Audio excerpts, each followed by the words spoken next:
नमस्कार साथियों, मैं हूं आपका दोस्त अतुल जायसवाल और आप सभी का मैथमेटिक्स मेमोरी में बहुत स्वागत करता हूं और उम्मीद करता हूं कि आप सब बहुत अच्छे होंगे। दोस्तों, पिछले कुछ दिनों में मैंने आपसे सिंपल इंटरेस्ट के सवालों पर चर्चा करी, उनके सवालों पर चर्चा करी, बेसिक्स पर हमने चर्चा करी और काफ़ी कुछ जाना हमने सिंपल इंटरेस्ट के बारे में। और संभवतः हमने और आपने साधारण राशि के लगभग सारे तरह के सवालों को लगाया और उनके बारे में जाना। आगे हम 1 से 2 दिनों में चक्रवृद्धि ब्याज पर भी चर्चा करेंगे।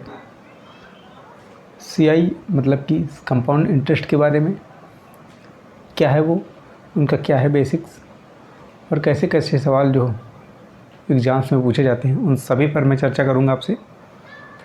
तो आज का ये सेशन काफ़ी छोटा होने वाला है। एक छोटे सेशन के साथ आज मैं आप सबके बीच उपस्थित हुआ हूँ, सवालों के मिक्सचर के साथ। यहाँ दोस्तों डिफरेंट टॉपिक से डिफरेंट सवालों के साथ आज मैं आप सबके बीच उपस्थित हुआ हूँ। तो चलिए शुरुआत करते हैं आज के अपने इस सेशन की और डिफरेंट क्वेश्चंस पर चर्चा करते हैं। तो चलिए लेते हैं आज का अपना सवाल। हमारा आज का पहला सवाल है, यदि x बराबर √3 + 2 √2 है तो x + 1/x का मान ज्ञात करें। ठीक है, तो मैंने आपसे कहा सवालों में जब भी कुछ ऐसा दिया जाए तो जहाँ अधिक से अधिक आप पहले उन चीज़ों को नोट करें जो आपको दिया गया है ना। तो जो हमारा गिवन पार्ट है वो x है, ये हमारा गिवन पार्ट है कि x बराबर इतना हमें दिया गया है और x + 1/x का जो मान है वो हमें निकालना है। तो सिंपल है, इस x का मान हम इन दोनों जगह पे रख देंगे, है ना। रखते हैं भाई, √3 + √2, ये x की जगह हमने रखा, प्लस लगाया और 1 और x की जगह हम √3 + √2 रख देंगे। ठीक है, अब इसको हम लोग आगे हल करते हैं। √3 + √2 प्लस, अब आप देखिए यहाँ पे जैसे x - y है, ठीक है, और अगर हम इसकी संयुग्मी से गुणा करें, है ना। संयुग्मी का मतलब क्या होता है कि ऐसी संख्या जो इसके विपरीत चिन्ह में हो, है ना। जैसे x - y है तो x + y हो, ठीक है, ऐसा कुछ। तो अगर हम गुणा करेंगे तो दोनों जगह पे करेंगे, मतलब अंश में भी करेंगे और हर में भी करेंगे, है ना। तो अंश और हर में करते इसलिए हैं ताकि उसके मान में कोई भी फ़र्क ना आए, उसके मान में कोई भी डिफरेंस ना आए। तो ऐसा ही कुछ हम यहाँ करने वाले हैं, √3 + √2, और जब हम संयुग्मी से गुणा करेंगे तो पहले हमने √3 - √2 से नीचे गुणा किया और उतना ही हमने ऊपर गुणा किया √3 - √2 से। ठीक है, इसको और हमने सॉल्व किया, √3 + √2 प्लस ये हो जाएगा √3 - √2 बटे √3 a + b, और a - b का फार्मूला लगेगा, ये हो जाएगा √3 का स्क्वायर -√2 का स्क्वायर। ठीक है, आगे इसको हल करते हैं। √3 + √2 प्लस √3 - √2 बटे ये हो जाएगा 3 - 2, है ना। √3 का स्क्वायर 3 और √2 का स्क्वायर 2। ठीक है, इसको आगे यहाँ पे देख लेते हैं। √3 + √2 प्लस √3 - √2, ये दोनों कट के आपस में घट के एक बनेगा, है ना। तो ये √3 - √2 बचेगा। अब देखिए यहाँ पे माइनस का √2 और प्लस का √2 आपस में कट जाएंगे, बराबर ये हो जाएगा √2√3, और ये हमारा आंसर होने वाला है ऑप्शन नंबर बी। ठीक है, तो ऑप्शन नंबर बी हमारा सही हो जाएगा। चलिए देखते हैं आज का अपना सवाल, अगला सवाल। आज का अगला सवाल, यदि 4x/3 + 2p = 12 है तो x बराबर 6 p के किस मान के लिए होगा। ठीक है, हमें दिया गया है 4x/3 + 2p = 12। यहाँ पे आप देख सकते हैं कि दो बीजी व्यंजक है, एक ये x और दूसरा ये p। ठीक है, तो x की वैल्यू हमें दी जा रही है 6 और p की वैल्यू हमें फाइंड आउट करनी है। x बराबर 6 दिया जा रहा है और जो p की वैल्यू है वो हमें फाइंड आउट करनी है। p की वैल्यू, हाँ, हमें ये फाइंड आउट करनी है। ठीक है, तो सिंपल सा हम x का मान यहाँ पे रखें, तो हम करेंगे 4 × 6/3 + 2p बराबर 12। 3 से काटते हैं, 3 दूनी 6, 4 दूनी 8 प्लस 2p बराबर 12। 2p इस 8 को उधर भेज देंगे, 12 माइनस 8 12 माइनस 8 p बराबर 12 में से 8 जाएगा 4/2, तो ये हो जाएगा 2। मतलब हमने p का मान 2 निकाला, ठीक है, और ये हमारा आंसर हो जाने वाला है। तो इसमें ख़ास बात ये है क्वेश्चन में कि आप देख रहे हैं कुछ अटपटा सा, x बराबर अगर 6 है ना, तो p के किस मान के लिए, मतलब p का जो मान है वो एक नहीं हो सकता, वो डिफरेंट हो सकता है, निर्भर करता है x पर। अगर हम x का मान यहाँ पे 1 रखें तो कुछ और मान आ सकता है, 2 3 4 5 6 7 8 9 10, जितना भी डिफरेंट मान हम रखेंगे p का उतना ही डिफरेंट मान हमें प्राप्त होने वाला है। इसीलिए कहा गया है कि x बराबर 6 p के किस मान के लिए होगा, है ना। तो मतलब दोनों मान x और p के दोनों जो मान है वो एक दूसरे पर निर्भर है, एक का मान बदलता है तो दूसरे का भी बदलने वाला है, ठीक है।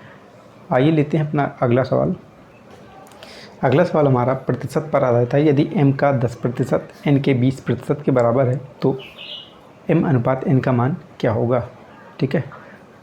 m का 10% n का 20% और कह रहा है कि ये बराबर है ना। मतलब m का हम 10% निकालें और n का 20% निकालें और दोनों को बराबर कर दें, ठीक है। ये कंडीशन दी गई। तो कह रहा है कि m अनुपात n का मान हमें निकालना है।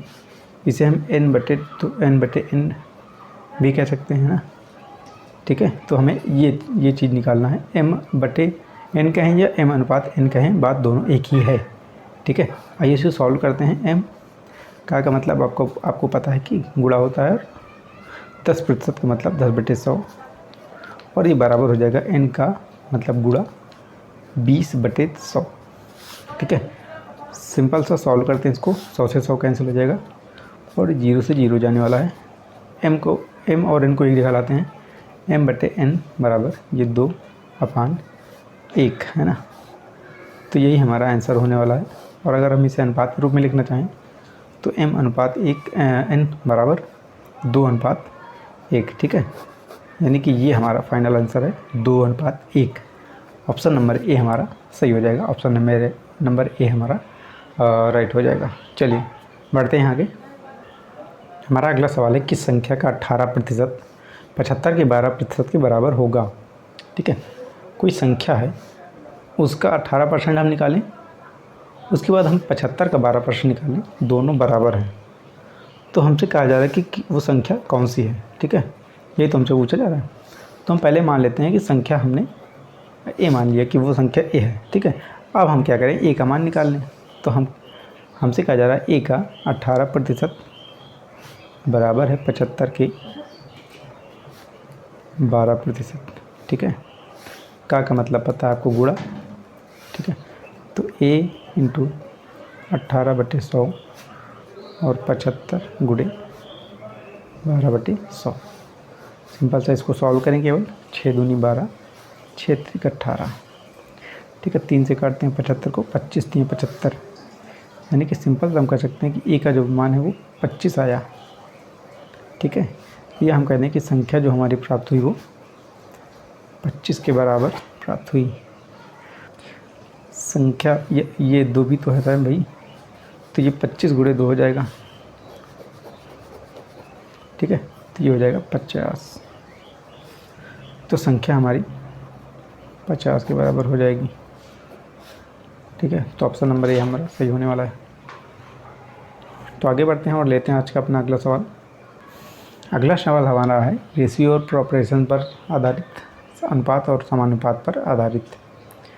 हमारा सवाल है, यदि x बराबर 1/3y और y बराबर 1/2 z, तो x अनुपात y अनुपात z का मान ज्ञात करें।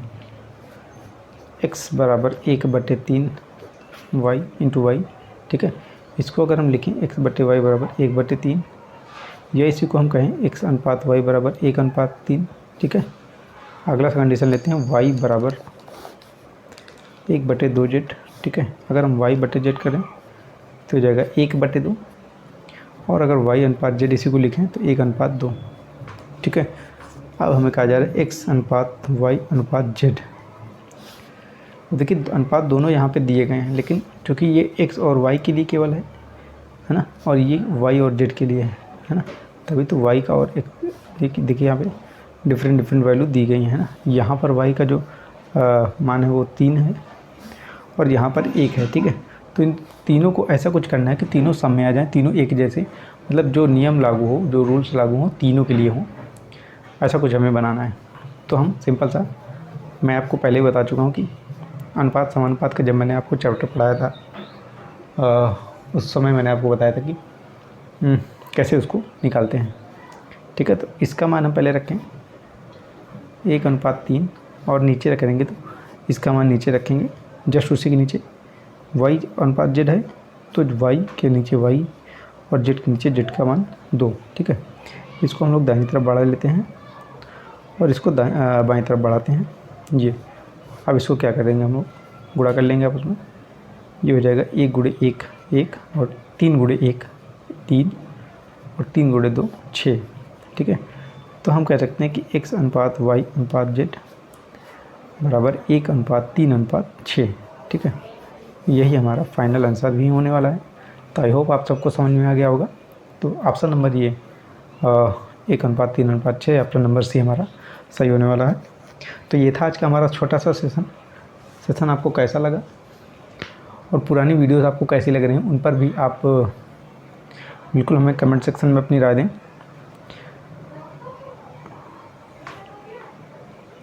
ठीक है, तो फिर मिलते हैं अपने अगले सेशन के साथ। तब तक के लिए नमस्कार, आप सभी का बहुत बहुत धन्यवाद।